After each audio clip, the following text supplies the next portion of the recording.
Assalamualaikum warahmatullahi wabarakatuh. Bapak dan Ibu berjumpa kembali ya. Masih seputar program guru penggerak. Kali ini saya akan berbagi informasi ya. Bagaimana cara kita untuk membuat tugas koneksi antar materi di modul 1.4.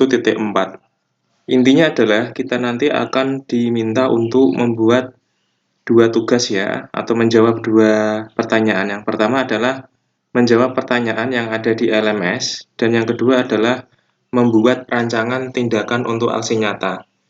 Bapak dan Ibu, saya akan jelaskan sebelumnya. Yang pertama adalah pada tahapan koneksi antar materi, kita ini diminta untuk meninjau ulang keseluruhan materi pembelajaran di paket modul 1 dan membuat sebuah koneksi antar materi yang sudah Anda pelajari. Kemudian kita diminta membuat sebuah kesimpulan dan refleksi yang disajikan dalam bentuk media informasi ya. Medianya bisa dalam bentuk misalnya artikel, ilustrasi, grafik, ya, video rekaman, audio screenshot, ya, presentasi dan sebagainya. Di sini kita bisa melihat Bapak dan Ibu bahwa di dalam pembuatan koneksi antar materi kita bisa membuat beberapa informasi ya. Di sini adalah contoh medianya tadi saya sampaikan bisa berupa artikel ya, ilustrasi grafik, video rekaman ya, kemudian audio rekaman Bapak Ibu ya. Kemudian screencast, presentasi, artikel dalam blog dan lainnya. Kemudian media tersebut segera diunggah ke Google Drive dan atau YouTube. Jangan lupa kita harus klik bagikan share agar bisa diakses oleh fasilitator. Jadi untuk koneksi antar materi Bapak dan Ibu, kita membuat sebuah kesimpulan ya dan refleksi yang berupa media informasi.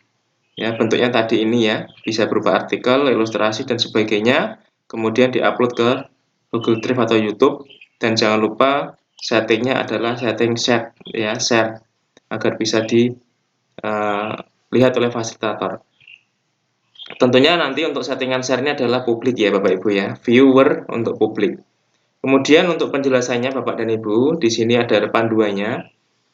Yang pertama adalah buatlah sebuah kesimpulan mengenai peran Anda dalam menciptakan budaya positif di sekolah dengan menerapkan konsep-konsep inti seperti disiplin positif perilaku ya. Di sini ada banyak ya, ada posisi kontrol institusi, keyakinan sekolah atau kelas, segitiga institusi, dan keterkaitan dengan materi sebelumnya. Tentunya adalah materi di modul 1.1, 1.2, dan 1.3. Filosofi Pendidikan Nasional Ganjar Dewantara, nilai dan peran guru penggerak, serta visi guru penggerak. Kemudian yang kedua, buatlah sebuah refleksi dari pemahaman Anda atas keseluruhan materi modul budaya positif ini dengan menjawab pertanyaan berikut. Jadi yang pertama Bapak dan Ibu, kita akan menjawab pertanyaan-pertanyaan yang menjadi panduan kita membuat koneksi antar materi. Yang pertama adalah pertanyaan sejauh mana pemahaman Anda tentang konsep-konsep inti yang telah Anda pelajari di modul ini, yaitu disiplin positif, teori kontrol, teori motivasi, hukuman, dan penghargaan. Posisi kontrol guru, kebutuhan dasar manusia, keyakinan kelas, dan segitiga institusi. Adakah hal-hal yang menarik untuk Anda dan di luar dugaan? Jadi ini adalah pertanyaan pertama yang harus Bapak Ibu jawab. Yang kedua, perubahan apa yang terjadi pada cara berpikir Anda dalam menciptakan budaya positif di kelas maupun sekolah Anda ya setelah mempelajari modul ini. Ini adalah pertanyaan kedua yang harus Bapak Ibu jawab. Pertanyaan ketiga yaitu pengalaman seperti apakah yang pernah Anda alami terkait penerapan konsep-konsep inti dalam modul budaya positif. Jadi silakan dituliskan pengalaman-pengalaman kita ya, baik di lingkup kelas maupun di sekolah Anda. Kemudian ini adalah pertanyaan ketiga. Pertanyaan keempatnya, bagaimanakah perasaan Anda ketika mengalami hal tersebut? Ya, ini adalah pertanyaan keempat. Kemudian pertanyaan kelima, menurut Anda terkait pengalaman dalam penerapan konsep-konsep tersebut, hal apa sajakah yang sudah baik? Ya, Bapak Ibu, yang sudah baik apa? Adakah yang perlu diperbaiki? Nah, silahkan dituliskan juga. Kemudian pertanyaan keenam, sebelum mempelajari modul ini, ketika berinteraksi dengan murid, berdasarkan 5 posisi kontrol ya, 5 posisi manakah yang paling sering Anda pakai? Dan bagaimana perasaan Anda saat itu setelah mempelajari modul ini? posisi apa yang Anda pakai dan bagaimana perasaan Anda sekarang, apa perbedaannya. Ini adalah pertanyaan yang keenam. Kemudian pertanyaan yang ketujuh, sebelum mempelajari modul ini, pernahkah Anda menerapkan segitiga restitusi? Kemudian ketika menghadapi permasalahan menurut Anda, jika iya, tahap mana yang Anda praktekkan dan bagaimana Anda mempraktekannya? Ya. Kemudian pertanyaan terakhir, selain konsep-konsep yang disampaikan dalam modul ini, adakah hal lain yang menurut Anda penting untuk dipelajari dalam proses menciptakan budaya positif, baik di lingkungan kelas maupun sekolah?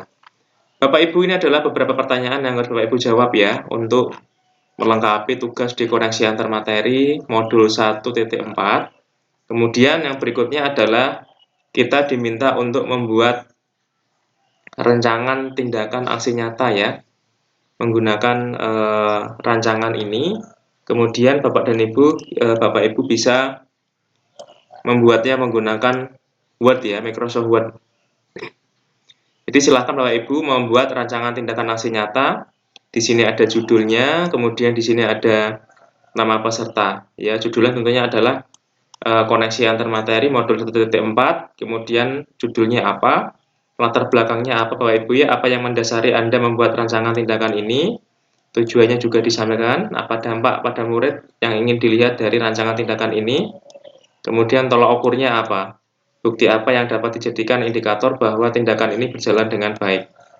Kemudian yang berikutnya adalah lini masa ya, lini masa tindakan yang akan dilakukan, kemudian dukungan yang dibutuhkan, apa saja bahan, alat, atau tenaga yang Anda butuhkan untuk menjalankan tindakan, bagaimana Anda mendapatkannya. Jadi silakan dua tugas tadi, yang pertama adalah menjawab pertanyaan-pertanyaan yang sudah ada di LMS, kemudian yang kedua adalah membuat rancangan tindakan aksi nyata ya, dan mengunggahnya ke LMS. Itu Bapak dan Ibu ya, tugas-tugas yang ada di koneksi antar materi. Jangan lupa Bapak dan Ibu dikerjakan dengan baik ya. Karena di sini untuk due date-nya atau tanggal terakhir pengumpulannya untuk angkatan 8 adalah 20 Juli ya, tahun 2023 pukul 12 malam ya, sebelum 12 malam.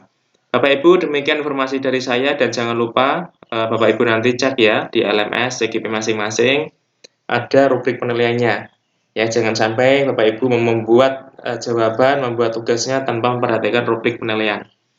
Bapak Ibu, semoga bermanfaat, dan jangan lupa like dan subscribe ya, klik loncengnya biar tidak ketinggalan video terbaru dari saya. Terima kasih. Wassalamualaikum warahmatullahi wabarakatuh.